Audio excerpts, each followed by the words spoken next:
आज हम लोग बायोलॉजी में सबसे पहले पढ़े थे कोशिका क्या है। कोशिका के बारे में समझ चुके थे।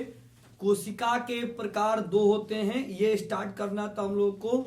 तो देखते हैं कि कोशिका कितने प्रकार की होती हैं। देखिए, मानव शरीर की संरचनात्मक और रचनात्मक इकाई के आधार पे कोशिका जो होती हैं वो दो प्रकार की होती हैं। एक होता है प्रोकैरियोटिक कोशिका, एक होता है यूकैरियोटिक कोशिका। अब आता है कि ये प्रोकैरियोटिक कोशिकाएं क्या हैं और यूकैरियोटिक कोशिकाएं क्या हैं, इसके बारे में हम लोग को समझना है। ठीक है, तो देखिए हम यहाँ पे लिखे हैं टाइप्स ऑफ सेल।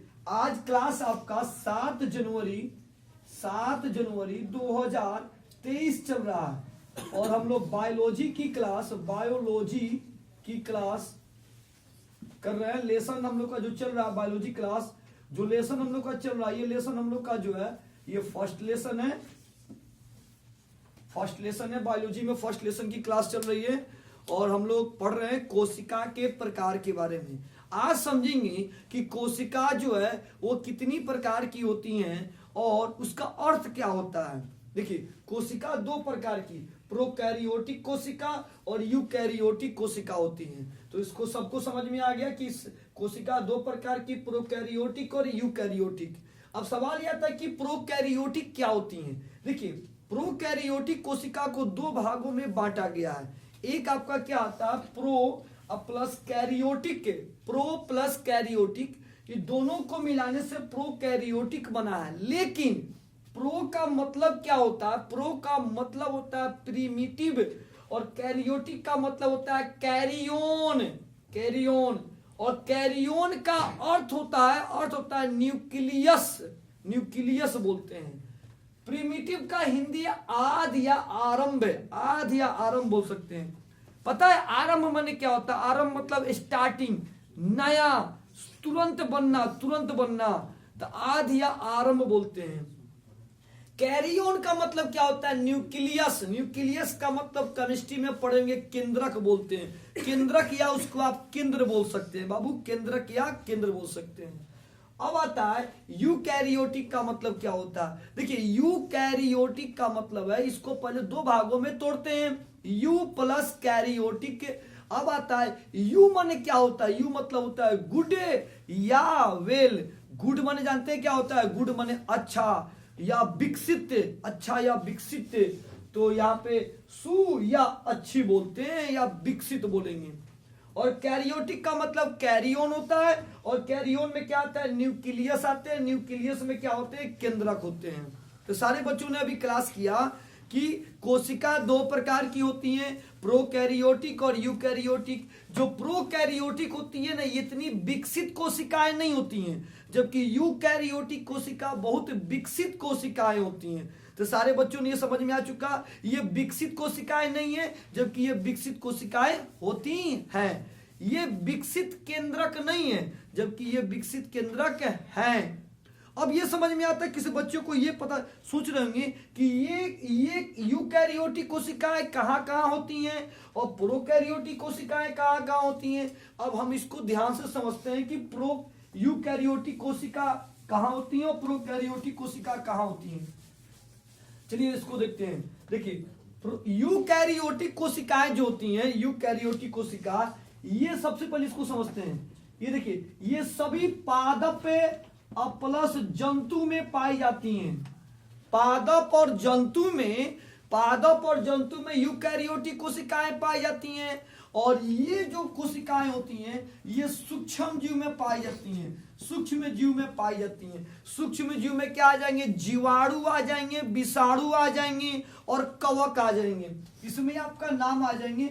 जीवाणु का नाम लिख देते हैं, विषाणु का नाम लिख रहे हैं, जीवाणु, विषाणु और कवक आ जाएंगे और नील हरित शैवाल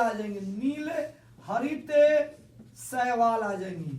तो हम लोगों ने अभी समझा है कि सूक्ष्म जीव में सूक्ष्म जीव जीवाणु, विषाणु, कवक, विषाणु आ जाएगा, नील हरित शैवाल अलग से आ जाएंगे नील हरित शैवाल आ जाएंगे। अब आते हैं हम लोग कि यूकैरियोटिक कोशिका में सभी पादप और जंतु आते हैं। जंतु में मनुष्य भी आ जाएगा, जानवर आ जाएंगे, पशु आ जाएंगे। ये सब जो क्या है ना कि ये यूकैरियोटिक कोशिका होती है, इनके अंदर विकसित केंद्रक होते हैं, विकसित केंद्रक। अब देखिए इसके अंदर पहला एक नंबर तो ये सब, दूसरा नंबर देखते हैं इसमें क्या क्या होता है। पादप और जंतु के अंदर में, इसको तो एक बार ये तो देखिए पादप और जंतु की बात करते हैं हम लोग, नेक्स्ट टॉपिक आता है अब इसमें। देखिए पादप की जो कोशिकाएं होती हैं इसके अंदर में, पादप में इसमें माइटोकॉन्ड्रिया पाई जाती है, माइटोकॉन्ड्रिया पाई जाती है, जबकि इसके अंदर माइटोकॉन्ड्रिया नहीं पाई जाती है बाबू, माइटोकॉन्ड्रिया नहीं पाई जाती है, याद रखना, काटने का मतलब नहीं पाई जाती है। तीसरा इसके अंदर रिक्तिका पाई जाती है, रिक्तिका, जबकि इसके अंदर जो है रिक्तिका नहीं पाई जाती है। चौथा नंबर इसमें बात करते हैं, इसमें रिक्तिका पाई जाती है, इसमें नहीं पाई जाती है। इसमें जीव द्रव्य, इसमें देखिए आप यहां ध्यान से, इसमें जो है ना गोल्जिकाय पाए जाते हैं, जबकि इसके अंदर जो है गोल्जिकाय नहीं पाए जाते हैं। पांचवा नंबर में बात करते हैं, अब देखते हैं ध्यान से, दीजिए मार्कर दीजिए मैंने। अब सवाल आता है कि इसके अंदर और क्या पाए जाते हैं। देखिए इसके अंदर विकसित केंद्रक होते हैं, जबकि इसके अंदर विकसित केंद्रक नहीं होते हैं, विकसित केंद्रक नहीं होते हैं। चलिए देखिए छठा नंबर देखते हैं इसके अंदर में 80S प्रकार के राइबोसोम पाए जाते हैं, जबकि इसके अंदर जो है 70S के राइबोसोम पाए जाते हैं। कुछ बच्चे सोच रहे होंगे कि माइटोकॉन्ड्रिया क्या होता है, रिक्तिका क्या होता है, गोल्जिका क्या होते हैं, राइबोसोम क्या होते हैं। हर टॉपिक को आपको एक एक करके धीरे धीरे आपको समझाए जाएंगे और आपको एक एक करके बताए जाएंगे सारे बच्चों को। पहले आपको ये देखना है कि किसमें क्या पाया जाता है, किसमें क्या नहीं पाए जाते हैं। अलग अलग टॉपिक करके माइटोकॉन्ड्रियाएं क्या होती है, रिक्तिकाएं क्या होती हैं, हर टॉपिक को आपको विस्तार से समझाए जाएंगे, आपको एक एक टॉपिक को। 7 नंबर देखते हैं इसमें ध्यान से। देखिए इसके अंदर जो होते हैं, ध्यान से देखिएगा, इसके अंदर जो पाए जाते हैं, आगे की टॉपिक है यूकैरियोटिक कोशिका के अंदर अंतःप्रद्रवी जालिका पाई जाती है, अंतःप्रद्रव्य जालिका पाई जाती है, जबकि इसके अंदर जो है 7 नंबर में अंतःप्रद्रव्य जालिका नहीं पाई जाती है बाबू, नहीं पाई जाती है। तो हम लोगों ने क्या देखा कि यूकैरियोटिक कोशिका में ये सब पाया जाता है, इसमें नहीं पाया जाता है। अब मन में एक क्वेश्चन आता है कि ये सब होते क्या है, इसको बताया जाएगा। आगे देखते हैं, एक और इसमें देखते हैं 8 नंबर में। इसमें देखिए, इसमें जो शोषण की क्रिया होगी पादप और जंतु में जो शोषण की क्रिया होगी, यह शोषण की क्रिया माइटोकॉन्ड्रिया में संपन्न होगी। इसमें शोषण की जो क्रिया होगी, शोषण की क्रिया यह माइटोकॉन्ड्रिया में संपन्न होगी, माइटोकॉन्ड्रिया में संपन्न होगी। और इसमें जो होगी बाबू शोषण की क्रिया, इसमें शोषण की क्रिया वो जीव द्रव्य कला में होगी, जीव द्रव्य कला में होगी। तो सारे बच्चों को लगभग समझ में आया कि यूकैरियोटिक कोशिका में क्या होता है, प्रोकैरियोटिक कोशिका में क्या होता है। अब देखिए ये तो हम लोग का स्टार्टिंग की बायोलॉजी की क्लासेस चल रही हैं, तो थोड़ा सा समझ में सारे बच्चों को कम आएगा, लेकिन जैसे जैसे इसके अंदर हम लोग घुलते जाएंगे, कि चीज को समझते जाएंगे, तो आपको पढ़ने में इंटरेस्ट, मजा आते जाएगा टॉपिक को। और ये चीज आपको बताया जा रहा है कि ये आपके एग्जाम के लिए बाबू करेक्टली जरूरी है। हम हर टॉपिक को विस्तार से एक एक करके समझा रहे हैं, तोड़ के। मन में किसी तरह की क्वेश्चन अभी नहीं होनी चाहिए, बस ये देखिए कि उसमें क्या होता है, किसमें क्या नहीं होता है। हर टॉपिक को एक एक करके एक्सप्लेन की जाएगी। तो आज की क्लास हम लोगों ने पढ़ा कि प्रोकैरियोटिक कोशिका में क्या होता है, यूकैरियोटिक कोशिका में क्या होता है। ये यूकैरियोटिक कोशिका में जितनी चीजें होती है वो प्रोकैरियोटिक कोशिका में नहीं पाई जाती है। तो हमारी जो बॉडी है वो कौन सी कोशिका से बनी है, कौन सी कोशिका, यूकैरियोटिक कोशिका, जो विकसित कोशिकाएं पाई जाती हैं, विकसित कोशिका इसको बोलते हैं। और हर टॉपिक को आपको याद करना है। चलिए आगे इसको नोट करिए, चल रहा था वहां से। देखिए हम लोग अभी पढ़े थे कोशिका के प्रकार प्रोकैरियोटिक और यूकैरियोटिक कोशिका में।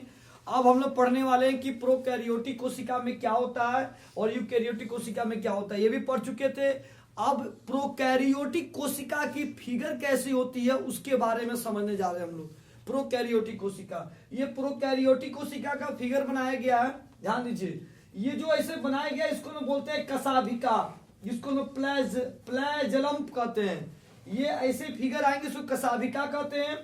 और ये जो ऊपर का बाहरी परत है, ये ऊपरी बाहरी परत है, इसको कोशिका भित्ति कहते हैं। कोशिका भित्ति बोलेंगे। ये जो गोला गोला दिखाई दे रहा है, इस चारों तरफ गोला गोला ये दिखाई दे रहा है, इस चारों तरफ जो गोले गोले, इसको राइबोसोम बोलते हैं।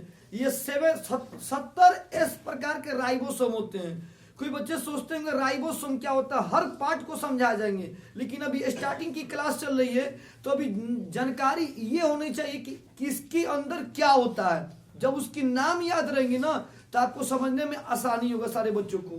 तो हम लोग ये जो बिंदु बिंदु दिए इसको हम राइबोसोम कहते हैं। ये 70 इस प्रकार के राइबोसोम होते हैं। आगे देखते हैं, ये जो ऐसे बनाए गए हैं इसको मीजोसोम कहते हैं। ये मीजोसोम हो गए आपके।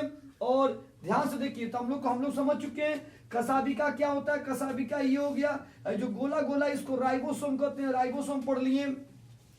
अब ये जो फिगर दिखाई दे रहा है इसको लोग मीजोसोम कहते हैं। ये मीजोसोम हो गया हम लोग का। आगे देखते हैं, ये जो ऊपर का बाहरी परत है, ये बाहरी परत है, इस बाहरी परत को कोशिका भित्ति कहते हैं। लेकिन जो अंदर वाला जो ये लाइन दिखाई दे रही है, अंदर लाइन, इस लाइन को प्लाज्मा मेम्ब्रेन कहते हैं।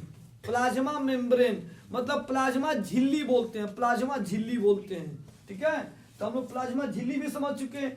अब आता है क्रोमोसोमन डीएनए।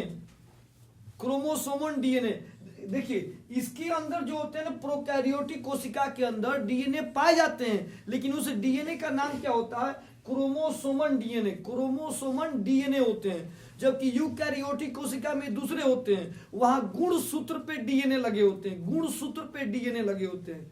जब आपको यूकैरियोटिक कोशिका पढ़ाई जाएगी तो वहां समझा जाएंगे आपको। तो इसमें जो डीएनए होते हैं वो आपके क्रोमोसोमन डीएनए होते हैं। आगे देखते हैं, क्रोमोसोमन डीएनए का फिगर देख लीजिए, सारी चीजें समझ चुके हैं। और इससे जो छोटा होता है इसको देखिए प्लाज्मिड डीएनए बोलते हैं, प्लाज्मिड डीएनए बोलते हैं। यानी प्रोकैरियोटिक कोशिका में, ये प्रोकैरियोटिक कोशिका में 2 प्रकार के डीएनए दिखाई दे रहे हैं। एक आपका क्रोमोसोमन डीएनए दिखाई दे रहा है और दूसरा प्लाज्मिड डीएनए बोलते हैं, प्लाज्मिड डीएनए बोलते हैं। और यूकैरियोटिक कोशिका में ये चीज दूसरा होता है, वहां गुणसूत्र पे डीएनए लगे होते हैं। चलिए यहाँ पे आज की क्लास स्टॉप हो रही है बायोलॉजी। अब हम लोग यहाँ पे क्या कर अगले क्लास उसको समझेंगे।